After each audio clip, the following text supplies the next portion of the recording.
Welcome to Israel Now News. I'm Erin Viner. And I'm Rebecca Rand. On to the news now, and we open with the condemnation by Israeli Prime Minister Benjamin Netanyahu that the Palestinian motive to build a Jew-free state is ethnic cleansing. In his latest video message to the public, Netanyahu asked how it could be anything else for Palestinian leader Mahmoud Abbas to demand that all Jewish families be ripped from their homes in the biblical heartland of Judea and Samaria. It's important to mention that while the Palestinians insist on a Judenrein country, they're also demanding that millions of Arabs remain in Israel, in addition to the so-called right of millions of Arab refugees to infiltrate what is left of the Jewish state. The Palestinian Authority and world leaders scoffed at Netanyahu's accusation and rebuked him for using such harsh terminology. In his statements, the Israeli leader pointed out that similar actions are seen as outrageous when they're exercised against other groups, but met with silence when directed against Jews. The director of the Obama State Department, Elizabeth Trudeau, responded that the Israeli leader's statements were inappropriate and unhelpful. In a shocking example of Israel hatred in the international arena, the Arab League has declared its intent to block Israel's hopes of becoming a member of the United Nations Security Council in 2019.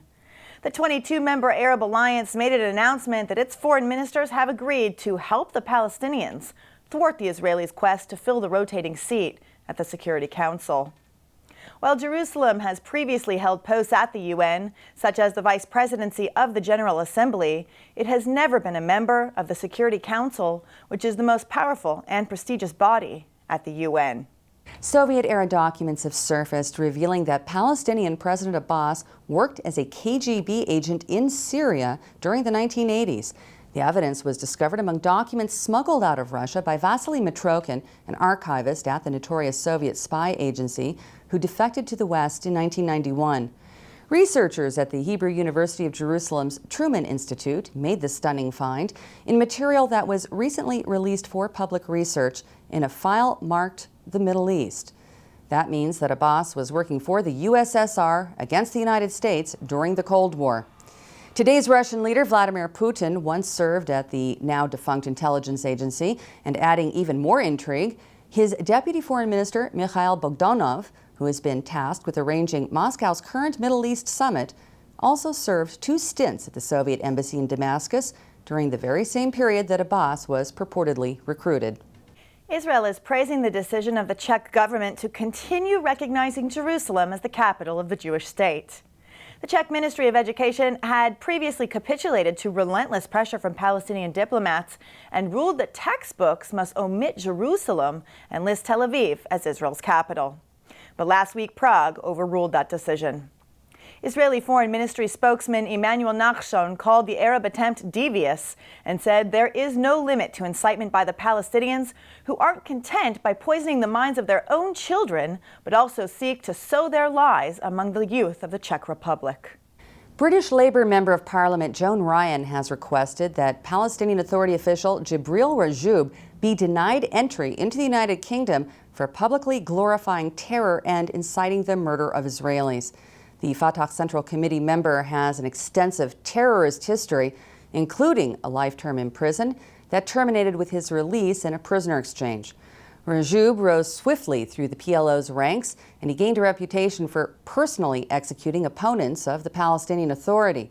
As head of the Palestinian Olympic Committee, he called it racist to hold a minute of silence for the 11 Israeli athletes murdered by Arab terrorists at the 1972 Munich Games. He also told the Hezbollah Al-Mayadeen television network during a visit to Lebanon that in the name of Allah, if the Palestinians had nuclear weapons, they'd be using them against Israel. Israel commemorated the 15th anniversary of the 9/11 terror attacks with an official ceremony in Jerusalem. Israeli leaders stood side by side with American officials at the Living Memorial Plaza, where U.S. Ambassador Dan Shapiro said, "Perhaps no one can identify more with American pain than Israelis." He then offered praise of the Jewish approach to remembrance and suggested the U.S. could learn from a people who know how to honor and grieve their losses, but also unite in common purpose, to build, serve, protect, and live out their most sacred values. The Israeli monument is the only September 11th memorial outside the United States where every one of the 2,996 victims' names are inscribed. 5 Israeli citizens and 76 Jews were among those murdered in the unprecedented Islamic attack on America. Prime Minister Netanyahu opened his weekly cabinet meeting by stressing that Israel stands shoulder to shoulder with its greatest ally, the United States, in the battle against militant Islamic terrorism, and expressed his confidence that a united front formed by civilized societies will defeat those forces of darkness. Turning to the 2016 Paralympics in Rio de Janeiro, where Israel won its first medal of the Games just 3 days after the opening of the competition. Rower Moran Samuel managed to place third in the women's 1,000-meter race to win the bronze. The 34-year-old sportswoman became involved in athletic activities for the disabled after a congenital blood vessel defect in her spine left her lower body paralyzed 10 years ago. Israeli sharpshooter Doron Shaziri was also awarded the bronze. The 49-year-old lost a leg from the knee down after stepping on a landmine in Lebanon in 1987 while serving his military service with distinction. The Rio Games have not been without incident, unfortunately. Algeria was threatened with expulsion after failing to show up for 2 goalball matches under suspicion of trying to avoid a next-round draw against Israel, although the North African country maintains that its team simply missed a flight and had no intention of boycotting the Games. Israeli archaeologists have announced the discovery of dozens of tiles from the Jewish temple in Jerusalem.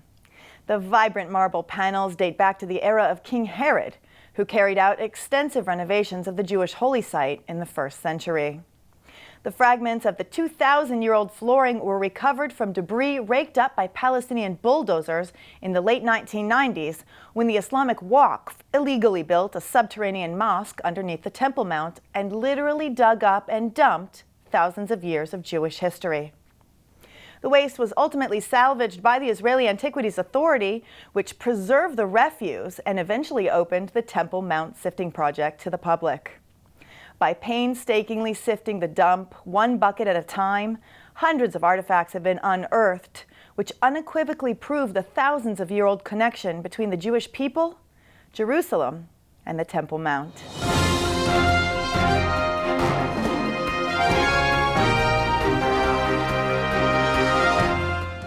That concludes the news portion of our show. Stay tuned for Ask the Source with Josh Reinstein.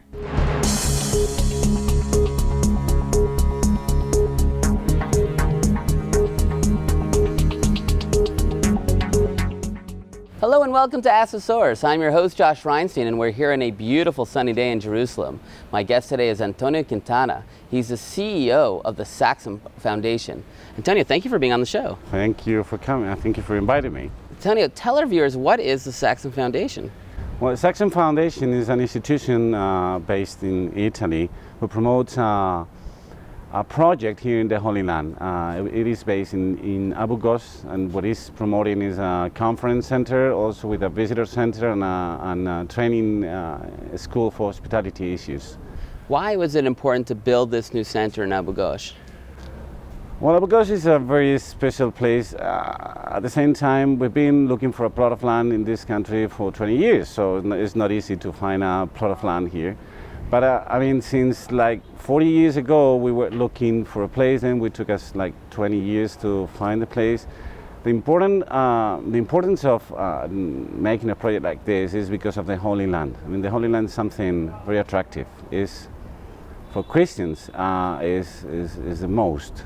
So when we start thinking about the project, we start thinking about what we can do to add something to the, to pilgrims that they will come from all over the world to enjoy and experience the Holy Land, which is something that transforms people's life. And we are aware of this, and that's why we wanted to build something that could be helpful for all these people.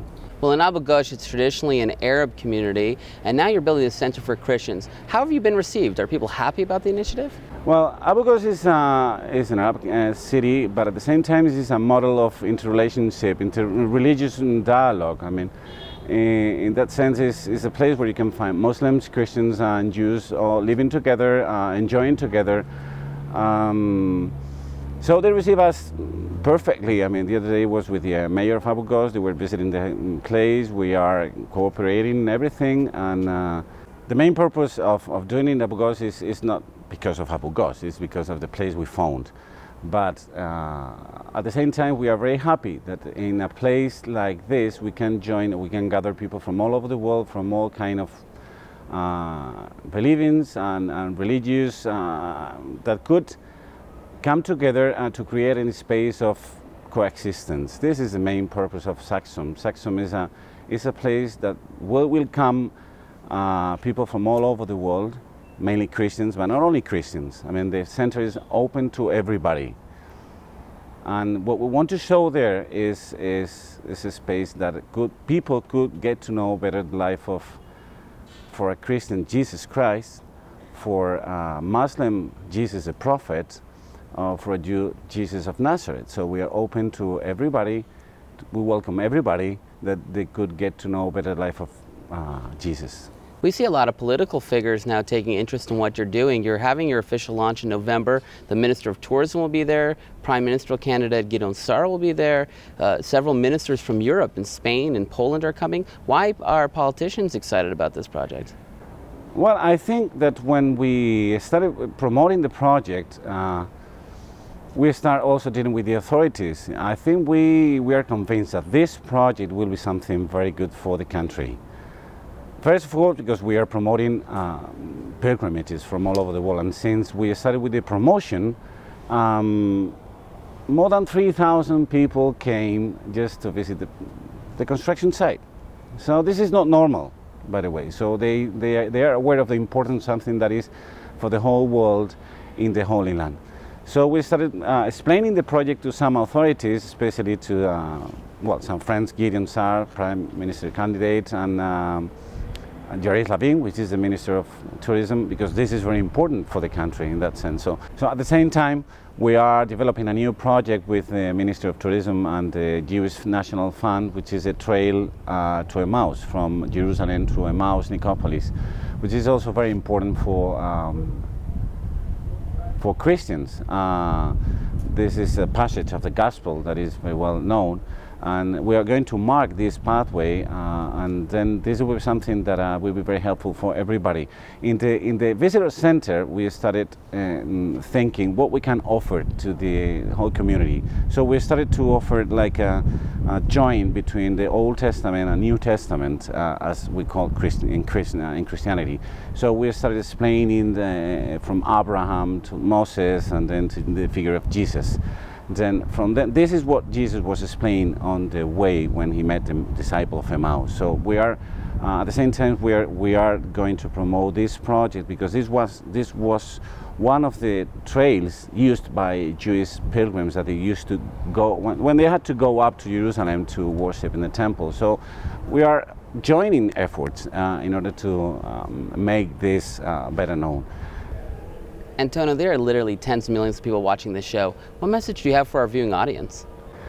So my message is the Holy Land is something extraordinarily marvelous, awesome. So the Holy Land is something which is worthwhile to come and visit. So my message, and this is the purpose also of this project, is come to the Holy Land, experience the Holy Land. I tell you, the Holy Land is something that always transforms people's heart, and this is an experience that you cannot forget. You will never forget in your life. This will be always a turning point in the lives of people that they come here. I have experienced this, and I encourage you to come and see and experience the Holy Land. Thank you, Antonio, for being on the show, and thank you for tuning in to Ask the Source. I'm your host, Josh Reinstein. Now back to the studio.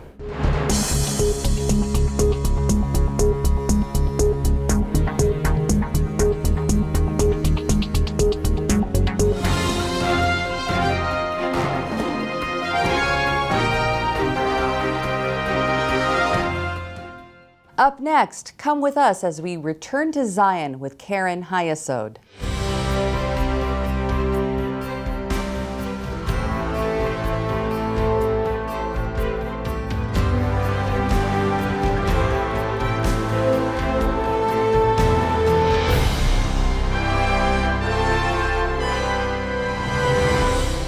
Shalom and welcome to the Return to Zion with Keren HaYesod. I'm Eliezer Moody Sandberg, World Chairman of Keren HaYesod United Israel Appeal, the leading official fundraising organization for the State of Israel. Due to the rise of anti-Semitism, the Jews of France are coming to Israel like never before.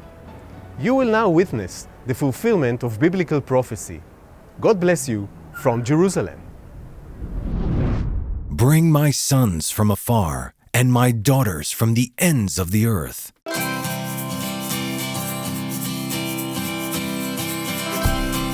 Both the departure from France and the reception at Ben Gurion Airport were colorful and festive events, full of hope for the future. The reception at Ben Gurion had the feel of a homecoming celebration, with flags and greetings, designed to convey to the Olim that they have come home and that everything possible would be done to guarantee a promising future for them and their children, and to ease their absorption. It began with the receiving Israeli ID cards already at the airport, and will continue with the help of a special program designed to streamline the bureaucratic process in the fields of employment, education, and housing. אתם 206 עולים חדשים, אבל תחשבו כל אחד מכם סוגר מעגל של 2000 שנה. עשרות דורות של סבים וסבתות שלכם התפללו, לחמו, חלמו, ואתם עשיתם את זה. אתם זוכרים, לפני שבועיים היינו בפריז, נפגשנו שם. נתן שירנסקי, אני, מודי זנדברג וכולם. ומה אמרנו? אנחנו נקבל אתכם בבית. הבית משותף של כולנו, מדינת ישראל. אני רוצה לברך אתכם בשם משפחת קרן היסוד העולמית. זה רגע מרגש עבורכם וגם עבורנו. המדינה הזאת שייכת לכולנו. לא משנה איפה אתה גר, כחלק מהעם היהודי, ישראל היא המולדת שלך. קרן היסוד מגייסת תרומות, ויחד עם הסוכנות היהודית, השותפה שלנו, ומשרד הקליטה, אנחנו עוזרים לחלום הציוני להתגשם. The Jewish community of France is the largest in Europe, numbering 500,000 Jews. On est des vrais sionistes, on adore Israël et que c'est pas par peur ou voilà, c'est vraiment par envie parce qu'on avait envie de vivre ici, on avait envie de vivre en Israël. Je suis très émue et je réalise pas. J'ai du mal à réaliser parce qu'on préparait ça depuis des années. Beaucoup de joie, une très grande émotion, j'ai énormément les larmes aux yeux. Et j'espère que tout le monde pourra réaliser ce rêve un jour. Un projet de vie, ça fait depuis qu'on est mariés, c'était notre projet de monter en Israël. Je trouve que c'est très impressionnant d'arriver dans un nouveau pays dans lequel on se dit on va arriver, on connaît entre guillemets personne, seul, et au final c'est impressionnant, parce qu'on n'est pas seul et c'est vraiment, c'est beau. Il n'y a que Israël pour faire ça, c'est vraiment... voilà. Mesdames et messieurs, le Premier ministre de l'État d'Israël, M. Bibi Netanyahu. Bonjour tout le monde, bienvenue en Israël. יש פה קהילה מפוארת של יהודים שעלו מצרפת, הם יחבקו אתכם ויקבלו אתכם, אבל כל העם יקבל אתכם. אנחנו אוהבים אתכם, אנחנו מעריכים את המעשה הציוני שעשיתם, שהוא גם מעשה אישי. הוא מעשה אישי גדול ומעשה לאומי גדול.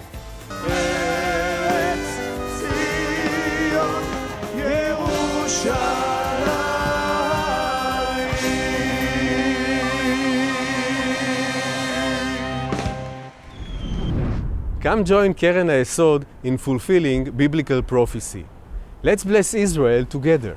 To donate and get information, call us at 1-800-505-1665 or visit our website at www.khisrael.org.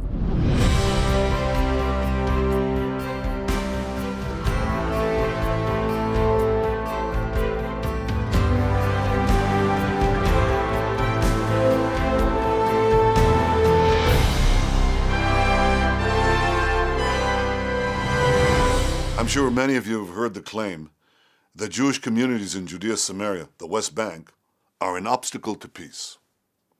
I've always been perplexed by this notion. because no one would seriously claim that the nearly 2 million Arabs living inside Israel, that they're an obstacle to peace. That's because they aren't. On the contrary, Israel's diversity shows its openness and readiness for peace. Yet the Palestinian leadership actually demands a Palestinian state with one precondition: no Jews. There's a phrase for that. It's called ethnic cleansing. And this demand is outrageous. It's even more outrageous that the world doesn't find this outrageous. Some otherwise enlightened countries even promote this outrage. Ask yourself this: would you accept ethnic cleansing in your state, a territory without Jews, without Hispanics, without blacks? Since when is bigotry a foundation for peace? At this moment, Jewish school children in Judea Samaria are playing in sandboxes with their friends. Does their presence make peace impossible? I don't think so. I think what makes peace impossible is intolerance of others. Societies that respect all people are the ones that pursue peace. Societies that demand ethnic cleansing don't pursue peace. I envision a Middle East where young Arabs and young Jews learn together, work together, live together, side by side, in peace. Our region needs more tolerance, not less. So the next time you hear someone say, Jews can't live somewhere, let alone in their ancestral homeland, take a moment to think of the implications. Ethnic cleansing for peace is absurd. It's about time somebody said it. I just did. Lift up your eyes and look around. All your children gather and come to you. The biblical prophecy is unfolding right before our very eyes. The people of Israel are returning to the Promised Land after 2,000 years of exile. But millions of Jews are still longing to come home. Anti-Semitism threatens many of the Jews. We must rescue them before the window of opportunity slams shut. Bless Israel by supporting Keren HaYesod United Israel Appeal, the leading official fundraising organization for the State of Israel. Together, we can fulfill the prophecy of the Bible. Let us bless Israel together. To donate and get information, call us at 1-800-505-1665 or visit our website at www.khisrael.org.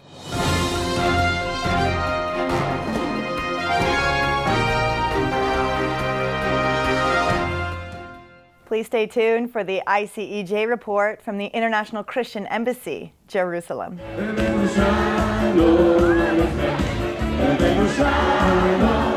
Today we're at Ben Gurion Airport to welcome 211 French immigrants who are arriving today to make Israel their home.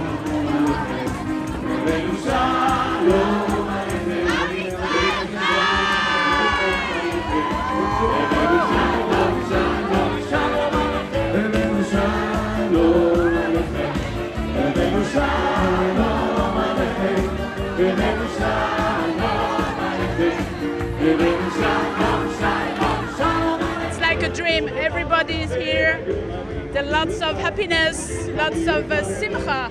It's a great, great day. It's really moving. The Jewish state is so important for the Jewish people, and seeing Jewish people coming from abroad, from all over the world to make their lives here in Israel is such a brave move.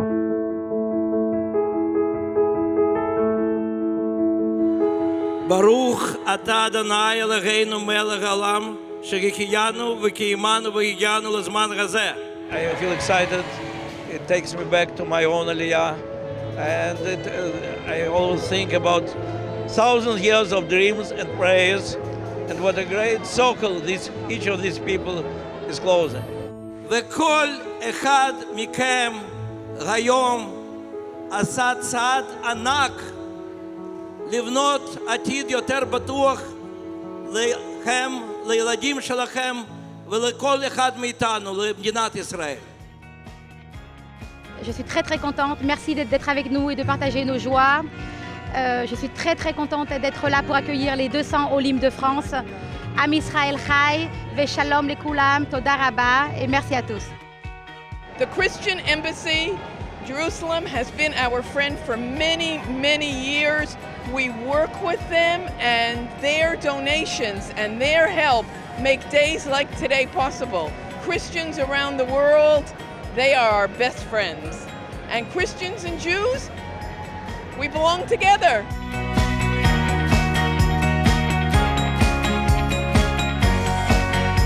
If you could sense the excitement in this room today and the dancing, you'd have wanted to dance too.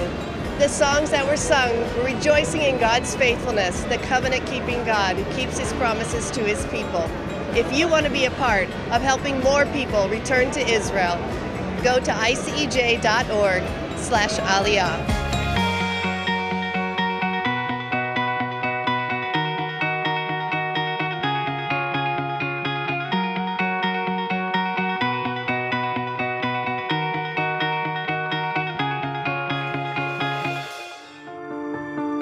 In 1980, the Israeli parliament passed a law declaring a united Jerusalem as the eternal capital of the State of Israel. Threatened by the Arab League with an oil embargo, national embassies in Jerusalem closed their doors. That same year, Christians from around the world gathered in Jerusalem to celebrate the Feast of Tabernacles. Sensing the isolation of the Israeli people, the participants and leaders of this gathering decided to establish the International Christian Embassy in Jerusalem. The International Christian Embassy in Jerusalem is since more than 30 years right here in Jerusalem to connect the global church with the nation of Israel. For many Jewish people throughout the centuries, the only face of Christianity what they experienced was the ugly face of anti-Semitism, of Christians persecuting the Jewish people wherever they found them. As Christian Embassy, we are here in Israel to show a new face of the church, a new face of Jesus Christ to the Jewish people. The mission of the International Christian Embassy Jerusalem is fourfold: to educate the global church about Israel through events, television programs, and print publications, to promote Christian celebration in Israel and around the world through the annual Feast of Tabernacles celebration, to mobilize the worldwide body of Christ in prayer for Israel, influencing global leaders and ICEJ representatives in over 80 nations, and to show compassion to the people of Israel through social projects that are changing lives in every sector of Israeli society. To learn more about the ICEJ and how you can partner with us, visit icej.org.